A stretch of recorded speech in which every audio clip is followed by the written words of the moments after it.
Let's go. We can talk about it, but all talking is cheap.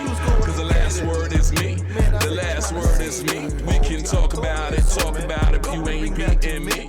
Cause the last word is me. The last word is me.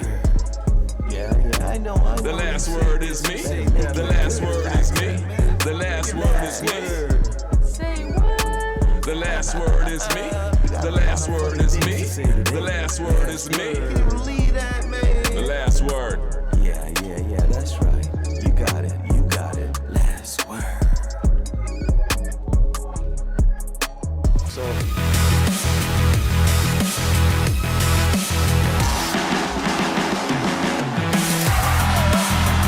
Is it harder for you to drive now than it was a few years back? You used to get to the foul line a lot more. You used to get a lot of dunks inside. Is it? I don't want to dunk anymore.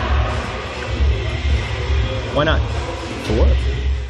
So Vince Carter has definitely put Toronto Raptors on the map. As you can see, the high-flying, electrifying half man, half human, half amazing, was actually once regarded as better than Kobe Bryant at one time in his career. on par. But there's a lot of questions at the time.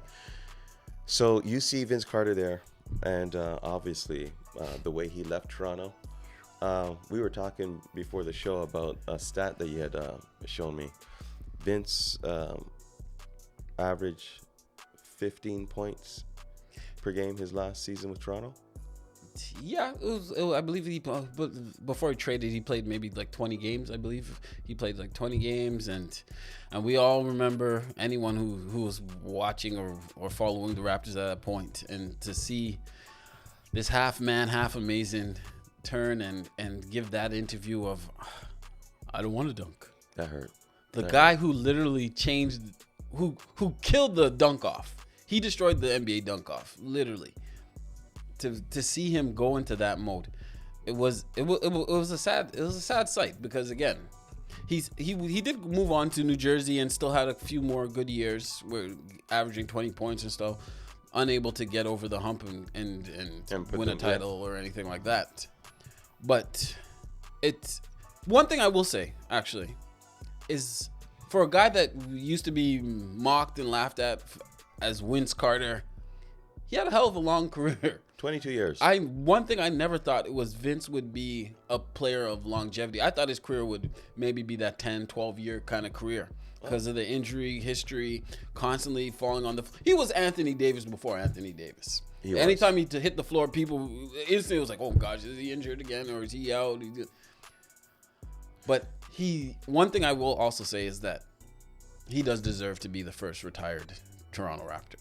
And many will argue it should be Lowry, DeRozan, but no. Vince changed the game in Canada. He's the reason that there is this onslaught of Canadian talent now emerging in the league, right? You see Shea, you see Murray, you see the talent level. Wiggins. That's taking a little bit too far. But you're right. He was that guy. He was that guy, and what he's done for the city of Toronto, I don't think any other superstar could have done very early in Toronto's the team's career. We had Damon Stoudemire. He was a great player, and he did very well for the city of Toronto as well. But it wasn't a long stay though with him. Vince Carter, and I would say, after watching the downfall part of Vince Carter, and we could reminisce on the bad things, the famous quote, "I don't want to dunk anymore." I mean, that still hurts. But after you think about, and you sit back and you think about what he's done for the city of Toronto, no brainer. Give him what he's due. The retirement jersey ceremony. Hats off to him. Great career. Unfortunately, I did not like the downfall, but I'm willing to forgive, to let go, and focus on. With you saying that, what do you think the reaction is going to be? 50-50? Well, I was there for the home opener, and I would say that overwhelming applause. What do you think? Hey, you think everyone's just it's kind of washed out now, that sour, those sour feelings? Well, here's the thing. Canada's a very forgiving city. And I think, but we can be also very ruthless. But I think for the overall, for those who are willing to pay those tickets to go to that ceremony, they're definitely going to cheer for him.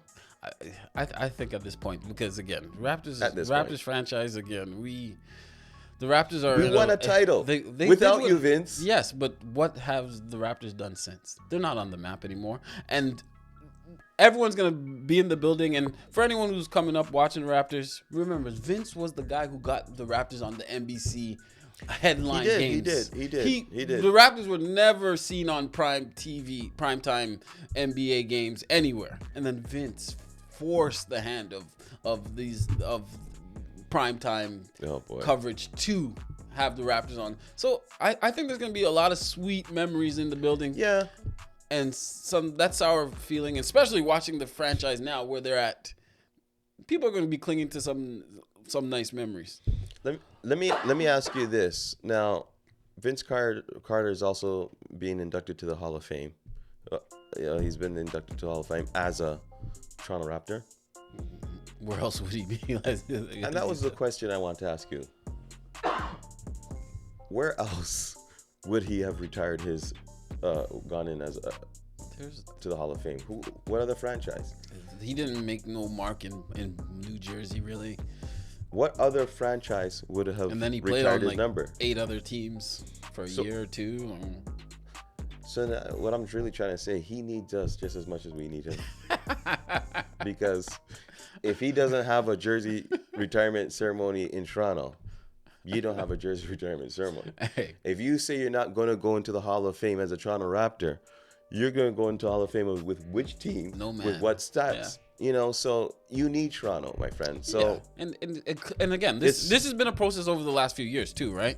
We've seen him come back to town, and we've seen he's slowly again. He's slowly opening up. Yeah, I wish it ended better. Toronto, blah blah blah blah. So this has been building for the last couple of years, and I think we're at a place where now we're forgiveness.